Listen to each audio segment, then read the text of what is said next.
इस क्वेश्चन में क्या दे रखा है कि एक प्रोटॉन है और इलेक्ट्रॉन है जिनकी वेवलेंथ सेम है। तो हमको निकालना है kinetic energy of electron to that of proton की रेशियो कितना आएगा। ठीक है, तो जो वेवलेंथ आता है, एक सेकंड, जो वेवलेंथ आता है वो मुझे पता है। देखो,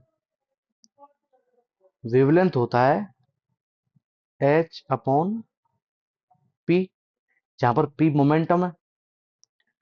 तो वेवलेंथ ऑफ प्रोटॉन मान लेते हैं हम H upon momentum of proton, और वेवलेंथ ऑफ इलेक्ट्रॉन मान लेते हैं H upon momentum of electron.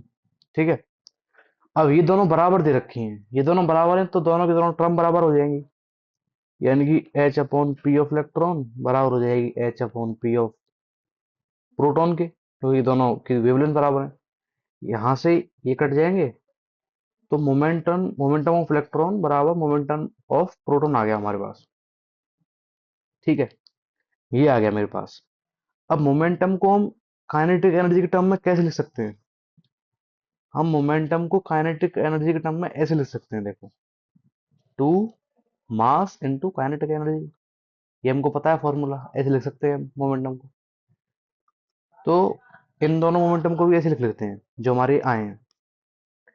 तो इनके अकॉर्डिंग क्या हो जाएगा, root under two times mass of electron into kinetic energy of electron बराबर root under two times mass of proton into kinetic energy of proton. ये हमारे पास आ गया। हमको निकालना क्या है, रेशियो निकालना है kinetic energy of electron to kinetic energy of proton का। तो जब K E upon K P को रेशियो में लाएंगे, रूट वूट सब हटा के, तो हमारे पास ये आ जाएगा, मास of electron upon mass of,